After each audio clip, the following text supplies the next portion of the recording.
Boa tarde, está começando o programa Hora do Voto. A partir de agora você terá todas as informações sobre o segundo turno das eleições. Nossos repórteres acompanham os candidatos e a votação em São Paulo e nas capitais. Ao vivo, os números da apuração do Tribunal Superior Eleitoral e o voto dos 142 milhões de eleitores brasileiros. Maria Lídia Flandoli entrevista convidados especiais e os comentaristas José Neumann Pinto e Vinícius Torres Freire analisam os resultados das urnas. O programa Hora do Voto está no ar.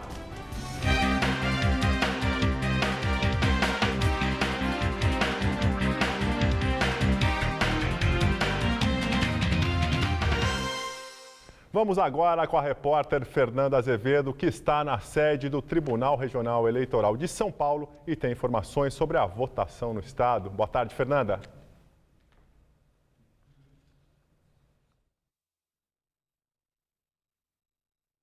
Ainda após as 5 horas da tarde, aqueles eleitores que já estavam no colégio eleitoral e receberam senhas específicas para isso.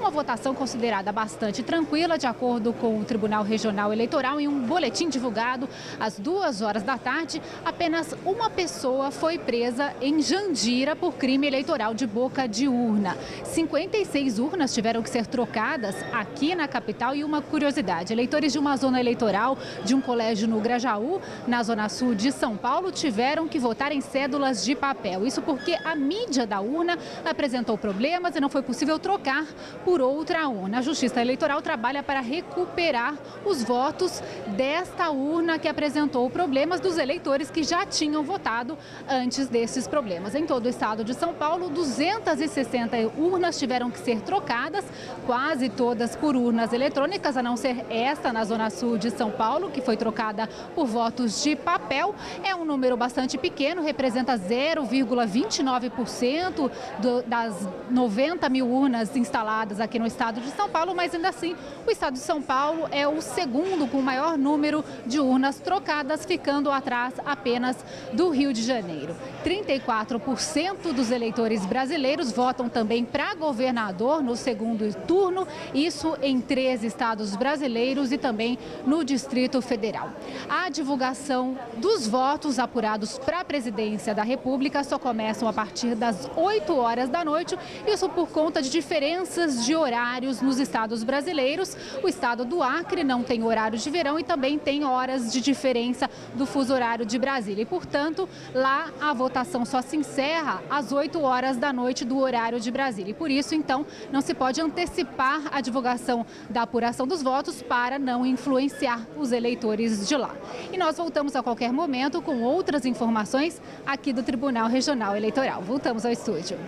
Obrigada, Fernanda. E o candidato do PSDB à presidência da República, Aécio Neves, votou às 10h30 da manhã numa escola do bairro de Lourdes, na região central de Belo Horizonte. A escola estadual Governador Milton Campos é a mesma em que a adversária dele, Dilma Rousseff, candidata à reeleição, estudou na juventude quando morava na cidade. O presidenciável cumprimentou eleitores e mesários e se dirigiu à cabine de votação. Aécio levou menos de 10 segundos para votar. Ele estava acompanhado da mulher Letícia Weber. Juntos posaram para fotos, fazendo o número do partido e o V de vitória com as mãos. Aécio deverá passar o dia na capital mineira para acompanhar a apuração dos votos. Me vejo pronto para ser o presidente de todos, o presidente da União Nacional e de um novo ciclo de crescimento e de desenvolvimento sustentável no país. Dilma Rousseff votou logo pela manhã em Porto Alegre, no Rio Grande do Sul, e depois seguiu para Brasília.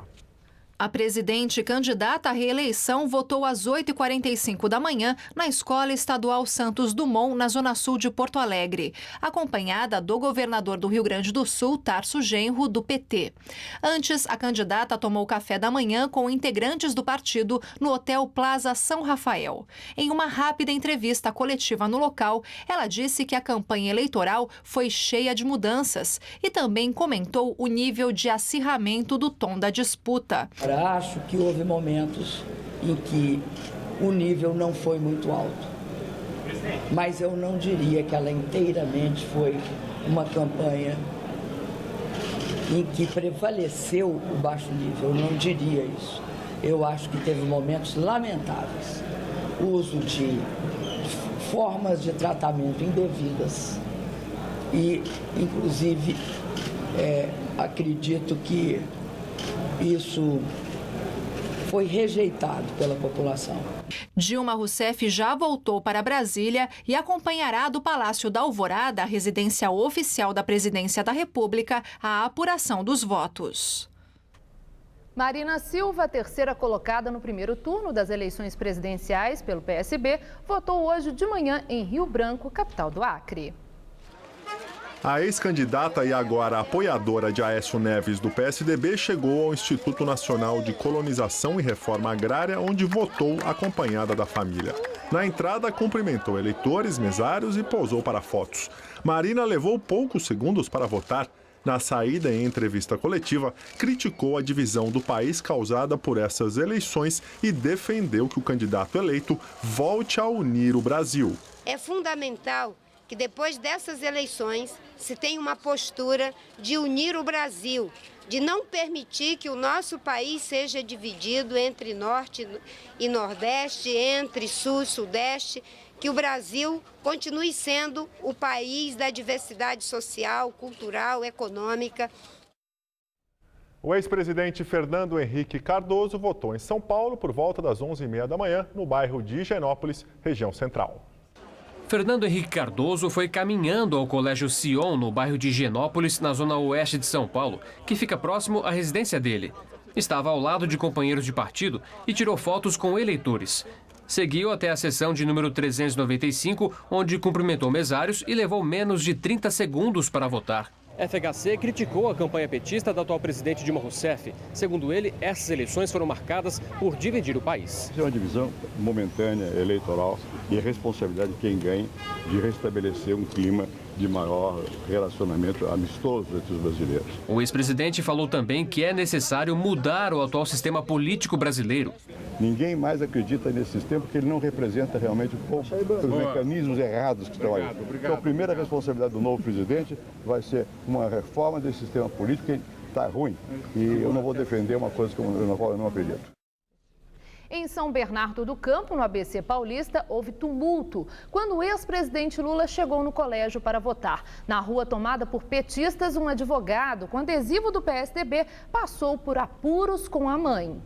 Eu estava na calçada com adesivo, ao mesmo tempo que todos estavam gritando Dilma, Dilma, eu estava expressando Aécio junto com outro grupo. Você estava gritando Aécio? Estava gritando Aécio. E fui arrancado de lá, tentaram arrancar o adesivo, não sei como tal, das minhas costas. E fui trazido para cá, eu não vim para cá porque eu quis. Eu fui empurrado, fui retirado, tentaram arrancar a minha camisa, rasgar, arrancar adesivo, não sei. Mas de repente umas 5, 6 pessoas me cercaram e começaram a me puxar. Um absurdo, num país democrático é um absurdo.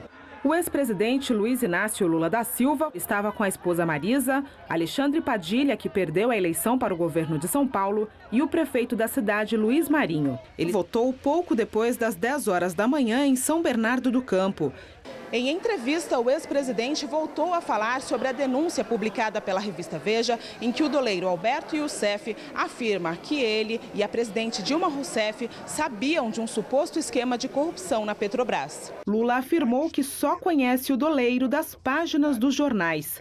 Sobre a campanha da oposição, classificada como de baixo nível, Lula afirmou que não vê riscos para o governo da presidente Dilma, caso ela seja reeleita. Eu não vejo qualquer risco, sinceramente, falo isso de coração, sabe? Eu fico olhando assim, tentando visualizar quem é o principal inimigo da democracia. Eu acho que nem se existir o inimigo da democracia, não quer que ela seja truncada num país que está aprendendo a conviver democraticamente. E vamos aos primeiros resultados de boca de urna com Juliana Verboni. Gabriel, ainda não há resultados oficiais, mas os resultados boca de urna da pesquisa Ibope já começam a sair para resultados de estados. Vamos trazer alguns deles. Primeiro, do Rio de Janeiro. Luiz Fernando Pezão aparece com 57% dos votos contra Marcelo Crivella, do PRB, que tem 43% dos votos. No Distrito Federal, O candidato Hollenberg aparece com 54% dos votos de acordo com o Ibope na pesquisa Boca de Urna e Jofran Frejat tem 46% dos votos. No Rio Grande do Sul, o Ibope também já divulgou o resultado da pesquisa. 58% dos votos para José Ivo Sartori contra 42% do candidato petista Tarso Genro. Hora do voto, TV Gazeta. O governador de São Paulo, Geraldo Alckmin, do PSDB, votou no Colégio Santo Américo, no Morumbi, e disse acreditar na vitória de Aécio Neves, candidato do partido à presidência. O tucano também reiterou que não haverá racionamento de água em São Paulo. O governador reeleito chegou ao colégio no Morumbi, na zona sul da capital, em meio a muito tumulto da imprensa. Entre eleitores, aplausos. Na sala de votação, Alckmin cumprimentou os mesários antes de se dirigir para a cabine. O voto foi bem rápido e o governador ainda fez o sinal da vitória.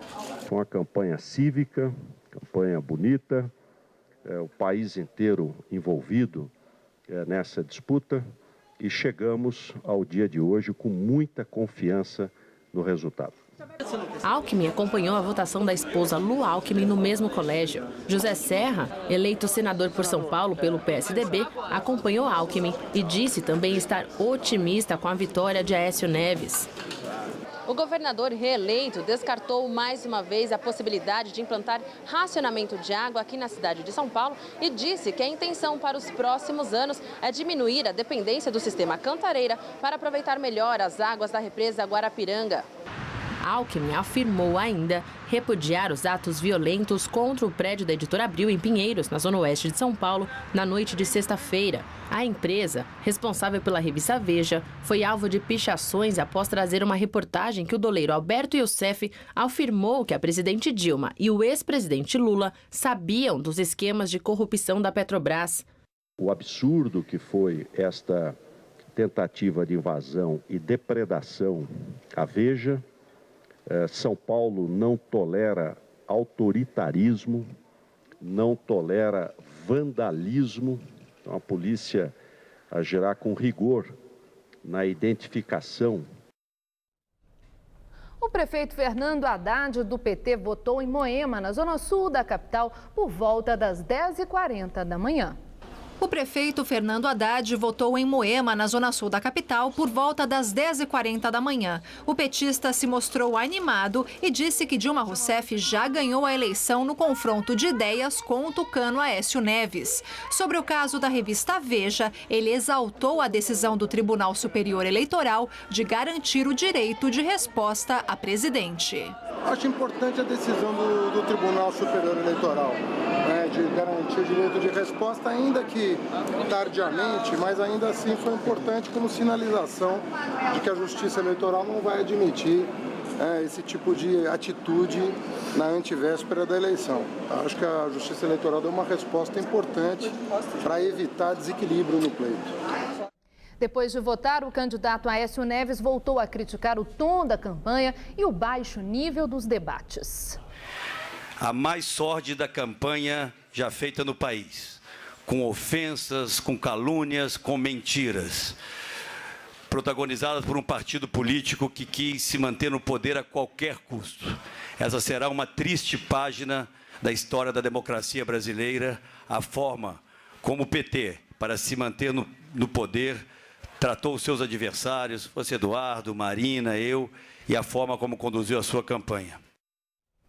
O ex-governador de São Paulo e senador eleito José Serra, do PSDB, criticou a falta de qualidade do atual governo e disse que estava convencido de uma virada a favor de Aécio Neves. José Serra, do PSDB, eleito senador por São Paulo, votou no início da tarde.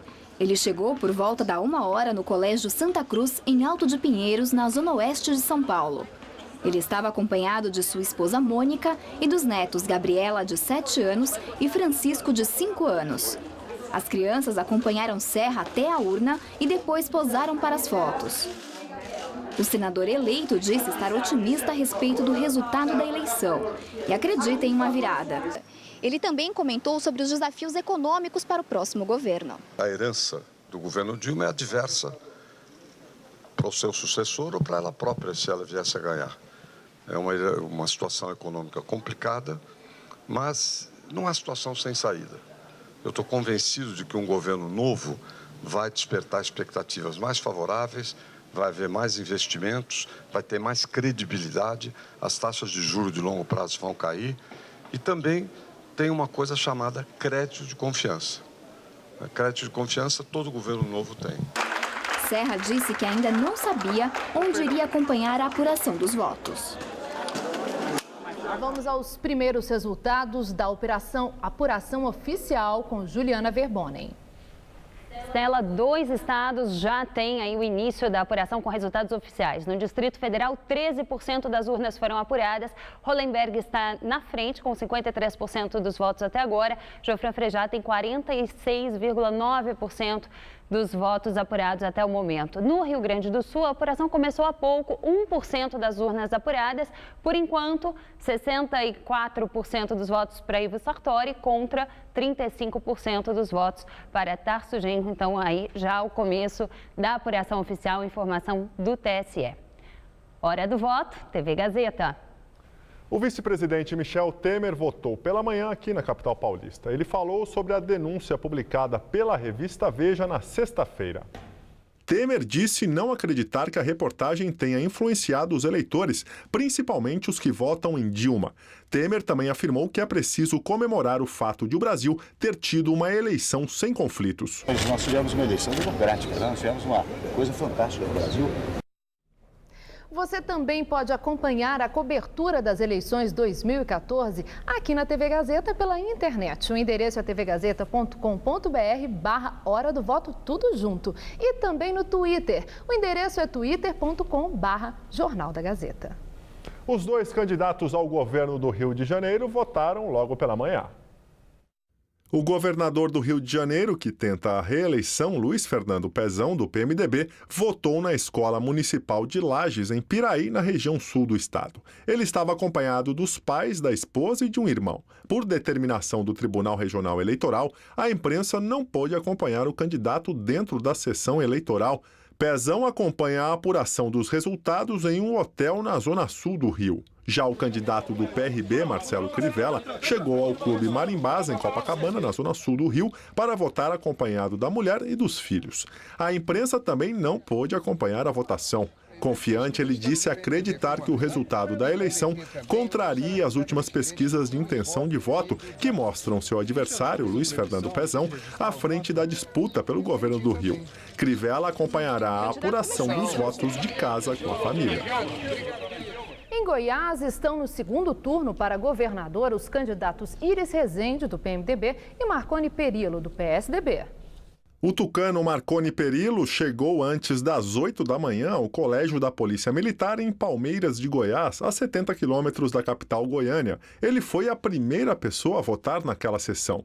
As últimas pesquisas indicam vitória de Perillo com 60% dos votos. Se reeleito, será o primeiro governador da história de Goiás a ter 4 mandatos. Se eu for reeleito, fazer um belo governo, como eu estou fazendo, concluir o que está começado, cumprir todos os compromissos que estão no plano de governo. O adversário Iris Rezende, do PMDB, votou em Goiânia. Ele criticou as pesquisas, mas disse que estava confiante e que se sente realizado.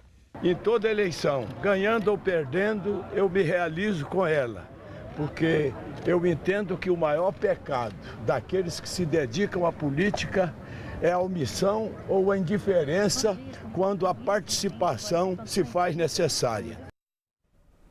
E vamos aos primeiros resultados da apuração oficial em Goiás, com Juliana Verbonen. Começou agora há pouco. 1% das urnas foram apuradas por enquanto por lá. Marconi Perillo está com quase 60% dos votos. Iris Rezende, 40% dos votos lá em Goiás. Portanto, o comecinho da apuração por lá. Hora do voto, TV Gazeta.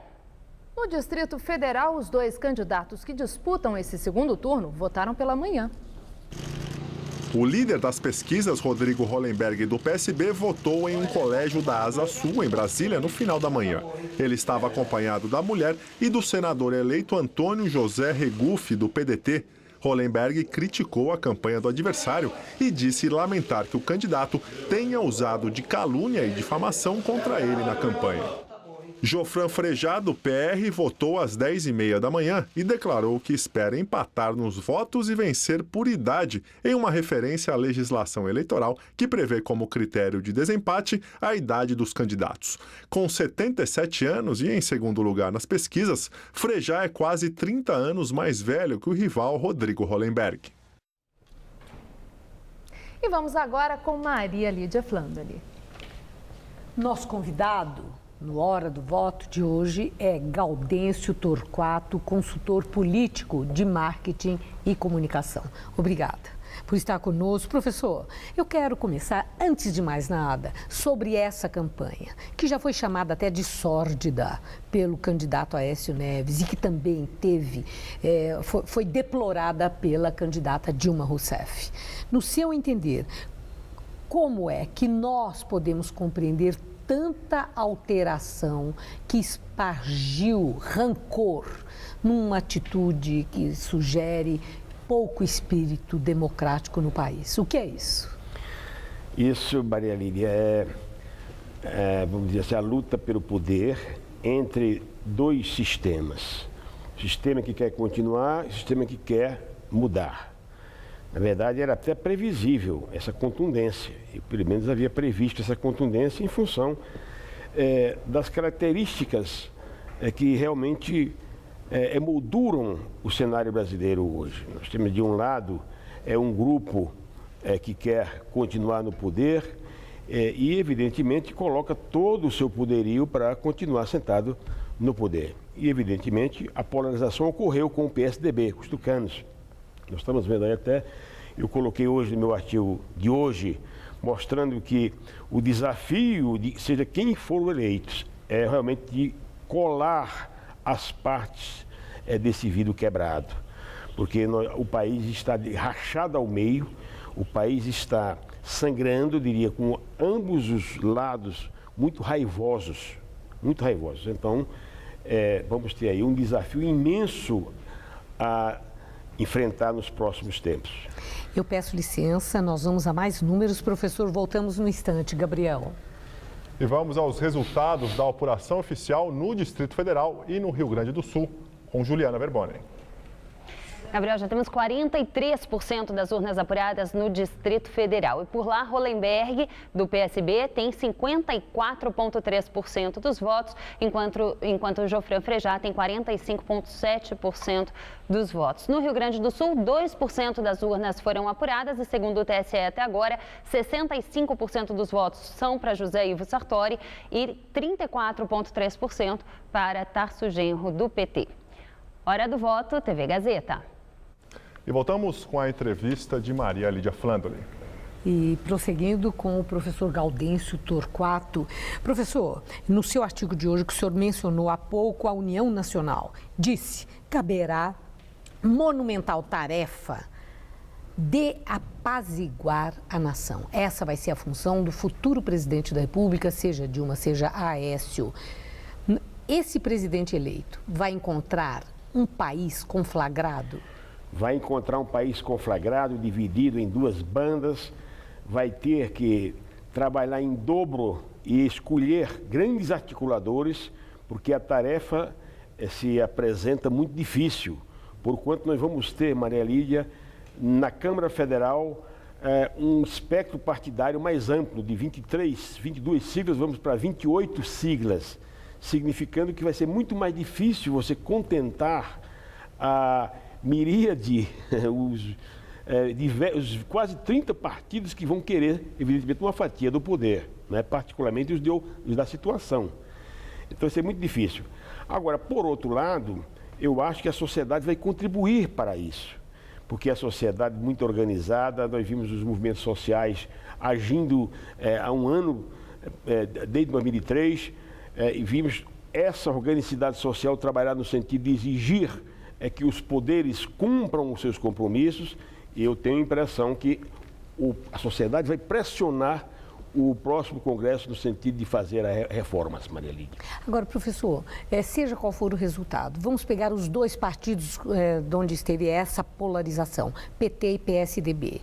Se o PSDB for derrotado, o candidato do PSDB, o que isso vai significar para o partido? Um partido que não conseguiu eleger governadores no Brasil. O PSDB ficará isolado como um partido paulista? Pois é, em primeiro lugar, essa sua observação tem bastante procedente, ou seja, São Paulo recupera o lugar de protagonista principal na medida em que o governador Geraldo Alckmin já venceu no primeiro turno a eleição e se torna realmente aí a figura principal do partido para disputar um pleito, possivelmente, em 2018. Mas eu não tiro a importância do senador Aécio, porque é evidente que ele sairá, de uma certa forma, fortalecido, principalmente se a vitória for muito curta, digamos, do outro lado. Muito curta. Então, ele sairá certamente como um opositor forte no Senado Federal. E, no caso contrário, se houver a derrota de Dilma, o que isso vai significar para o PT? Vai significar uma corrida louca para a reorganização do partido. Primeiro, uma divisão muito forte entre as alas petistas. Uma ala que quer renovar o partido e eu vejo que o PT está realmente bastante dividido, não é? Um certo renascer das cinzas, na medida que o partido quer se abrir para permitir, digamos, uma oxigenação a partir da inserção do jovem. Eu estava até observando qual é a meta do PT e vi que realmente a intenção é de fazer uma reorganização partidária. Agora, professor, o senhor é professor de comunicação da USP. Eu quero ouvi-lo sobre esse fato que é assunto desde sexta-feira, a capa da revista Veja. Capa da revista Veja, que traz a delação daquele doleiro que está preso, que Lula e Dilma sabiam da corrupção na Petrobras e foram beneficiários em suas campanhas eleitorais do dinheiro público desviado. É muito grave, grave a denúncia. Eu pergunto ao senhor, a revista Veja, do ponto de vista dos princípios da comunicação, feriu a ética ou cumpriu o seu dever, já que tinha a informação devidamente apurada? Muito bem, vamos lá. Do ponto de vista jornalístico, a Veja faz muito bem em dar um furo. Se ela realmente tem acesso a essa informação, é dever da revista de informar. Muito bem, informar e de mandar a maneira mais estética possível. Ele deu uma capa com a presidente Dilma e o Lula. Agora, é preciso convir que a delação premiada, no caso da delação premiada, é preciso convir que o doleiro, o Youssef, ele negociou com o Ministério Público e com o juiz, enfim, ele negociou essa delação premiada em função de provas que ele vai ter que comprovar realmente. Ele não pode passar para essa informação sem ter provas. Aí já é uma outra questão que o futuro vai mostrar. De qualquer maneira, então, se cobrar... porque eu estou dizendo isso? Porque estão cobrando as provas, mas as provas poderão vir depois. Na verdade, ele é que vai ter que provar. Não é hora da prova ainda. Não, a revista cumpriu o seu dever. Agora, também, do outro lado, se sentir prejudicado, o outro lado também tem, digamos assim, o direito de exigir resposta. Sem dúvida, eu acho que... Que foi concedida. Que foi concedida pelo tribunal. Nós vivemos num ambiente democrático, ninguém pode tolher nenhum lado nem outro. Ok. Eu agradeço muito a sua entrevista, professor Gaudêncio Torquato. Obrigado. Gabriel. E vamos a mais resultados da apuração com Juliana. Por enquanto, o TSE divulga os resultados parciais da votação no Distrito Federal e em 2 estados. Vamos aos números. No Distrito Federal, 54% dos votos, por enquanto, para Hollenberg e Geoffrey Frejá tem 45% dos votos. Por ali já são 64% das urnas apuradas. No Rio Grande do Sul, 7% das urnas já foram apuradas. José Ivo Sartori tem 66% dos votos até agora e Tarso Genro tem 33% dos votos. Em Goiás, 4% das urnas já foram apuradas e os votos verificados até agora, 61% deles estão para Marconi Perillo e 38% para Iris Rezende. Hora do voto, TV Gazeta. E o programa Hora do Voto retorna às 8 da noite com a apuração completa das eleições em São Paulo e no Brasil. Nossos repórteres irão trazer as últimas informações, comentaristas e entrevistados vão fazer as análises dos resultados nas urnas. Até já, hein?